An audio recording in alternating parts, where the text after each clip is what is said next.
Muy buenas, yo soy Wendy Molina Vázquez, alumna del Instituto Tecnológico de Cuautla en la carrera de Ingeniería Mecatrónica y para la materia de Desarrollo Sustentable impartida por el profesor Pedro Trujillo García, daré una explicación de lo que son los ciclos biogeoquímicos correspondiente al tema 2.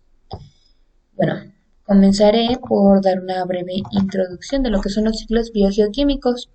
El término de ciclo biogeoquímico deriva del movimiento cíclico de los elementos que forman los organismos biológicos y el ambiente geológico e interviene un cambio químico.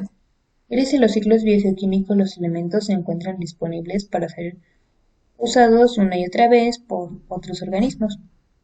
Este intercambio de elementos se da pues dentro de la atmósfera. Y estos elementos que son los más importantes o indispensables para la vida son el carbono, el hidrógeno, el nitrógeno, el fósforo, el oxígeno y el agua.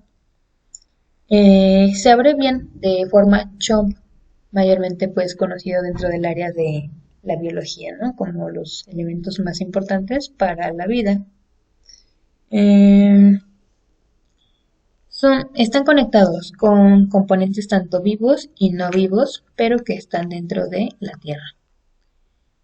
Y bueno, para comenzar, ahora sí explicar los ciclos, voy a empezar por el ciclo del agua. Bueno, aunque no tiene un comienzo fijo, se dice que comienza por los mares, cuando el agua del océano es evaporada gracias a la energía calorífica que recibe por el sol, se produce el proceso de evaporación.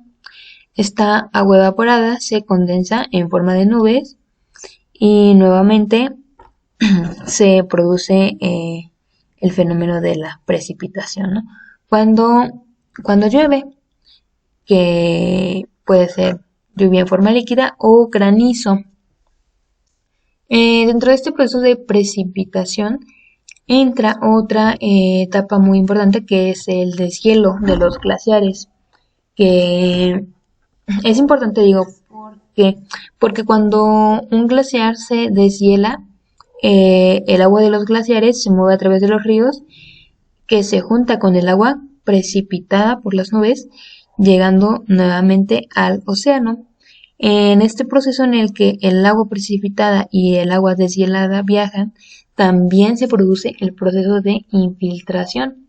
El agua que llueve, que no cae directamente en ríos o mantos acuíferos, pero que cae pues en zonas de tierra, ¿no? Terrestres, es infiltrada y llegando pues de forma subterránea nuevamente a nuestro manto acuífero, que pues ese es el océano, donde el ciclo vuelve a repetirse. Y bueno, este ciclo es de los más importantes. ¿Por qué? Porque el agua sabemos que está compuesta por dos moléculas de hidrógeno y una de oxígeno. Este ciclo del agua también es conocido como ciclo hidrológico. Bueno, ya veremos a continuación por qué hidrológico. Eso sería todo para el ciclo del agua. El siguiente ciclo es el ciclo del carbono. El carbono es un elemento clave o indispensable para la vida y para la mayoría de los compuestos orgánicos conocidos. Se encuentra involucrado en numerosas sustancias de origen orgánico e inorgánico. En nuestra transmisión continúa que permite su reutilización y reciclaje, sosteniendo los niveles de dicho elemento en un balance global. Y vemos que el ciclo del carbono pues comienza por el proceso de fermentación y descomposición. Los grandes depósitos de materia orgánica son ricos en carbono y en organismos que viven de la descomposición o bacterias descomponedoras y transformación de dicha materia, obteniendo energía a cambio y liberando gases a la atmósfera como el metano, gas metano, CH4 o el CO2. Esto se produce cuando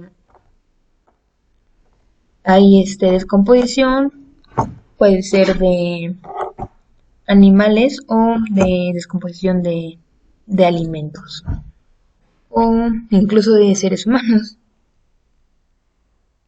Bueno, esta descomposición produce lo que es el gas metano, que se va a la atmósfera. Bueno, la siguiente etapa es la de respiración y fotosíntesis.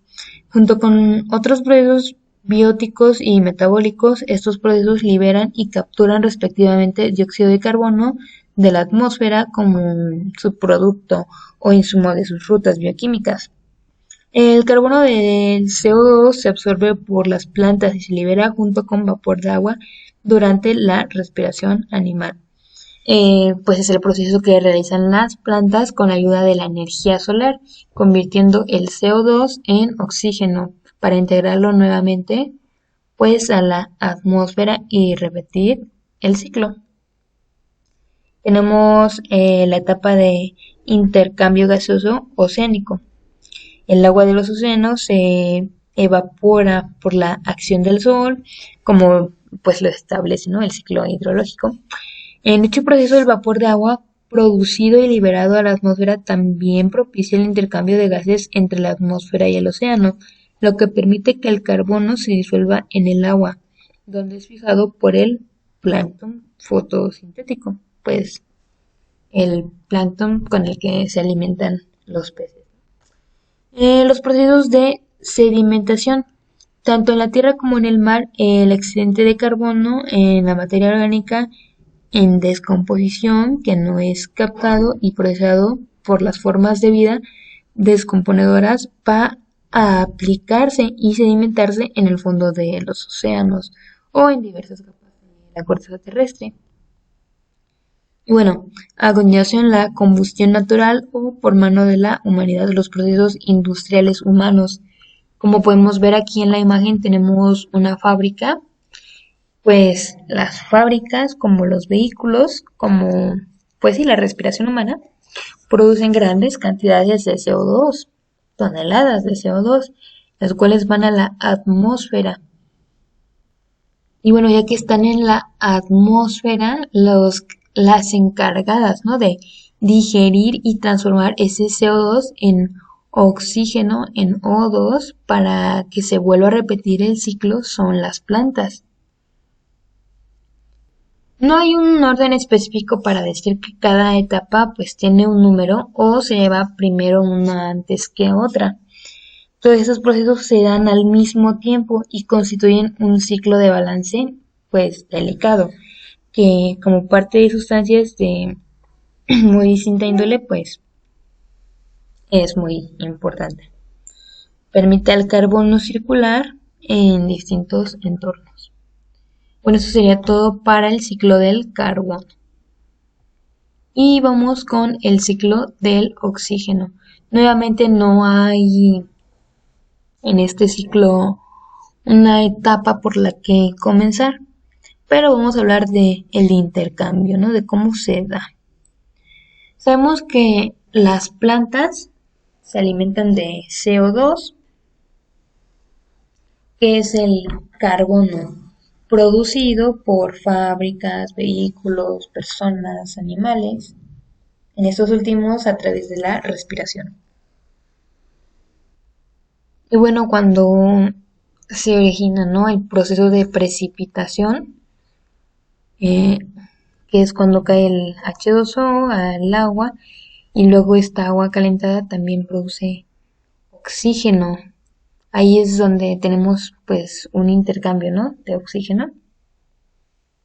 Sabemos que también en el mar las algas hacen la conversión, ¿no?, el intercambio de CO2 a oxígeno.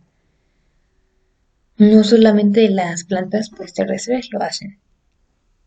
Y bueno, es aquí donde vemos mayormente el intercambio. Este ciclo es muy fácil y de hecho tiene muchísima relación con el ciclo del carbono. Es básicamente el mismo ciclo, la diferencia es que nos centramos en el intercambio del oxígeno, que es producido por las plantas. Y bueno, las plantas lo producen, este proceso se lleva a cabo gracias a la energía solar que obtienen estas plantas y al agua que absorben a los nutrientes en el agua que conllevan algunos otros elementos como son el nitrógeno y el azufre que veremos a continuación, cómo influyen de manera importante en cada uno de estos ciclos. Sería pues todo para el ciclo del oxígeno. Bueno, a continuación tenemos el ciclo del hidrógeno. Este ciclo es, por no decir que el mismo del agua, el más parecido con el ciclo del agua. ¿Por qué? ¿Por qué se explica de la misma forma? Pues porque el agua contiene dos moléculas de hidrógeno, que, que es ahí donde se transporta la mayor cantidad de hidrógeno en la Tierra. Y bueno, nos habla aquí esta imagen de que el intercambio se produce en el mar cuando el H2O se calienta, se produce la etapa de condensación, los vapores de agua que se almacenan en las nubes, se produce la precipitación cuando el agua cae en forma de lluvia, cae en las montañas o cuando se deshielan los glaciares, ¿no? Esta agua llega a los ríos y cae nuevamente al océano o llega a través de la infiltración por medio del subsuelo. Vieron que es básicamente el mismo ciclo, ¿no? del agua. Es muy parecido, ya que pues en el agua está el hidrógeno. Sería todo para el ciclo del hidrógeno, pero también recordando, ¿no? que el hidrógeno no solo es abundante o utilizado, ¿no? para el agua, sino que el hidrógeno en su forma pura es explosivo y es utilizado como combustible. Actualmente la ciencia pues desarrolla métodos para usar el hidrógeno como combustible. Y vamos con el siguiente ciclo biogeoquímico, que es el ciclo del nitrógeno. Bueno, el nitrógeno es un elemento químico que se desplaza lentamente a través de un ciclo, mediante el cual puede ser absorbido tanto por los seres vivos, animales y plantas, como por el aire, el agua o la tierra. Y bueno, el ciclo del nitrógeno consta de varios procesos que deben realizarse para que el nitrógeno pueda ser aprovechado por los seres vivos. Por tal razón, el ciclo del nitrógeno se desarrolla tras un proceso bien definido de pasos, que incluye procesos físicos, químicos y biológicos. Y bueno, comenzaré explicando la etapa de fijación biológica. Los seres vivos no pueden absorber el nitrógeno en estado gaseoso, como se encuentra en la atmósfera, por eso debe ser transformado en nitrógeno orgánico, el cual se alcanza a través de la fijación biológica por medio de bacterias simbióticas que viven en las plantas y absorben el nitrógeno que tienen en el suelo, como podemos ver aquí en nuestro esquema, en nuestra imagen. Pues las plantas absorben el nitrógeno a través de bacterias descomponedoras, como son bacterias y hongos. El nitrógeno llega a la Tierra por la energía desprendida de los rayos que se desprenden de las tormentas eléctricas al enviar de nuevo al suelo el nitrógeno por medio de las precipitaciones. Y bueno, eso concluye la primera etapa. La segunda etapa sería la cadena alimenticia. Es aquí donde interviene la cadena trófica. El nitrógeno entra en la cadena alimenticia una vez que los vegetales o plantas que obtienen el nitrógeno del suelo amonificado, pues es ingerido por animales herbívoros y bueno, estos que son ingeridos por animales carnívoros. Luego se produce la amonificación. Se refiere a la transformación química del nitrógeno que fue consumido y absorbido por plantas y animales que una vez muertos se descomponen y desprenden nitrógeno amoniacal. No solamente se produce este amoníaco una vez que los animales o plantas mueren, sino que también lo producen a través de la orina en grandes concentraciones de amoníaco. Luego tenemos nitrificación y desnitrificación. La última etapa en este proceso, el nitrógeno amoniacal vuelve a estar contenido en el suelo y es aprovechado por las plantas como nitrógeno nítrico, proceso de nitrificación. No obstante, estos nitratos pueden volver a la atmósfera a través de el proceso contrario, que es la desnitrificación, cuando se reduce el nitrato a nitrógeno gaseoso, o por lixiviación al disolverse en el agua y llegar a los lagos y ríos, como se puede ver en la imagen. El nitrógeno atmosférico N2, que se encuentra dado, ¿no?, en las bacterias fijadoras de N2 que se encuentran en las raíces, ¿no? Es así como el nitrógeno llega a las plantas. Bueno, las bacterias fijadoras de N2 que están en el suelo producen la amonificación, el amonio NH4. Tenemos las bacterias de nitrificación o bacterias nitrificantes que producen el NO2. Estas bacterias desnitrificantes descomponen más bien lo que es el nitrato o nitritos que están compuestas por NO3. Bueno, el nitrato desnitrificado ya llega nuevamente a la superficie, donde vuelve a comenzar el proceso otra vez. Bueno, ya hemos mencionado que también llega al subsuelo a través de la orina y la descomposición de los animales en relación a la cadena trófica. Eso sería todo para el ciclo del nitrógeno. Vemos que nuevamente tenemos de protagonista a las plantas, ¿no?, que son muy importantes,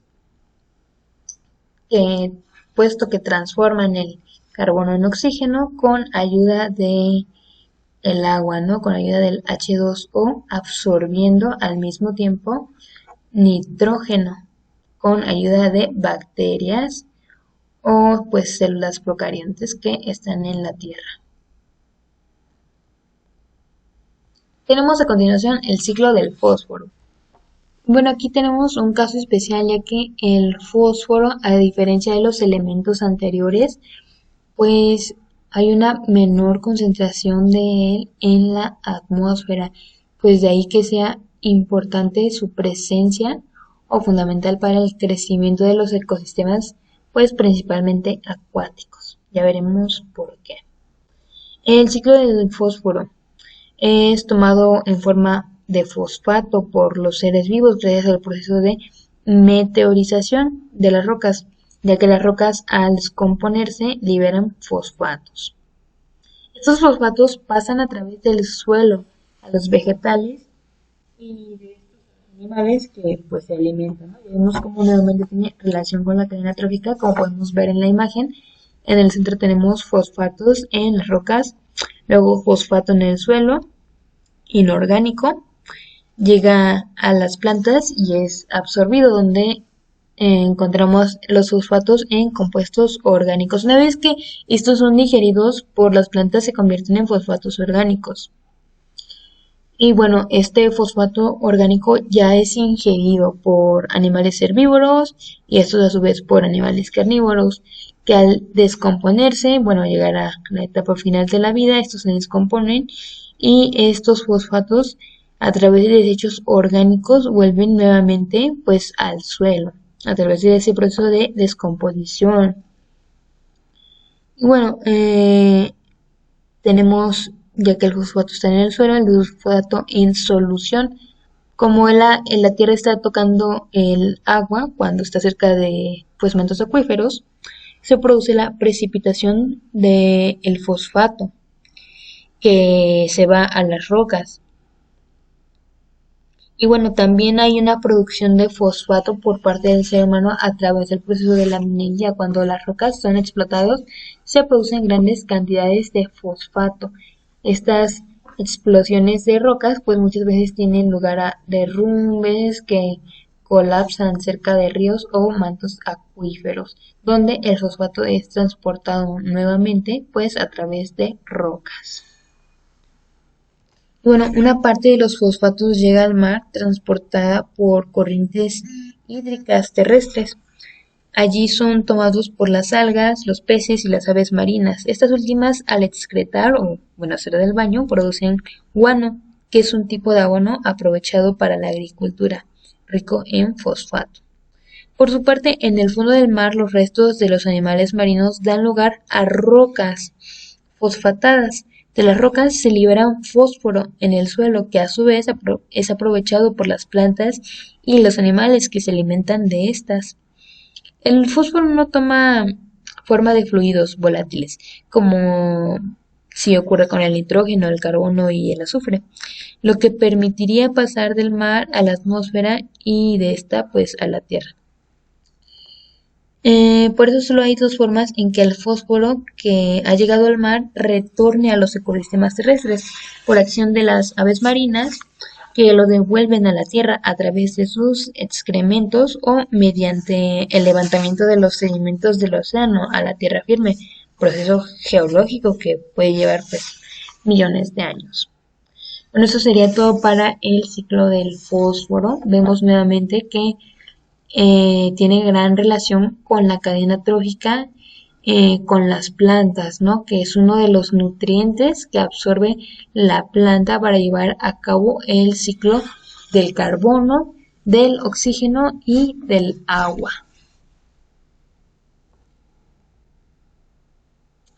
Luego tenemos el ciclo del azufre. Sabemos que hay emisores de azufre en la Tierra, que pues son los vehículos y algunas centrales energéticas o fábricas que producen pues el azufre en cantidades industriales muy grandes. Bueno, este azufre se da en nubes de gas.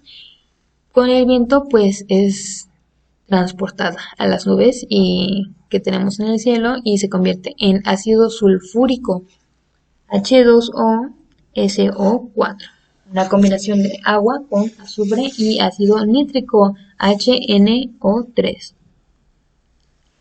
Este viento condensado pues ya en la nube produce una lluvia ácida. Este es el proceso donde encontramos la lluvia ácida, que es el exceso de azufre en el agua condensada.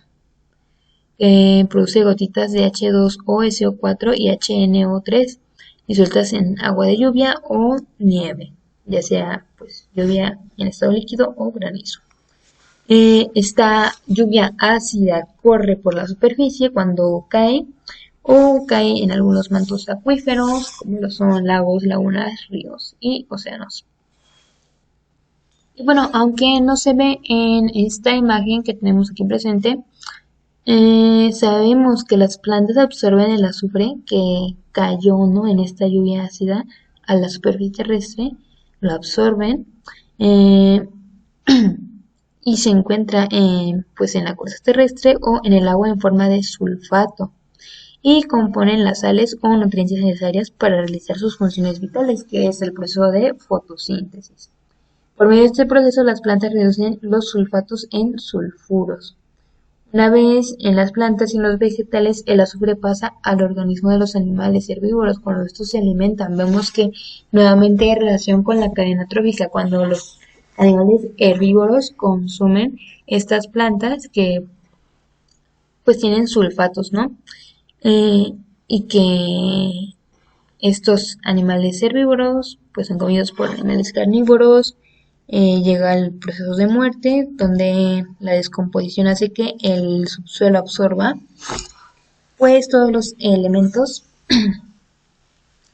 que había en este cuerpo.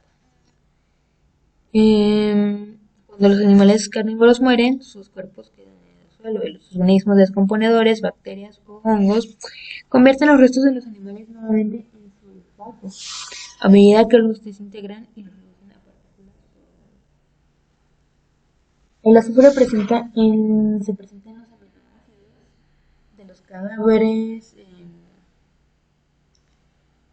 en los nítricos, en sulfuro de hidrógeno gracias a las bacterias, y de esta manera se enriquece y nutre nuevamente el suelo.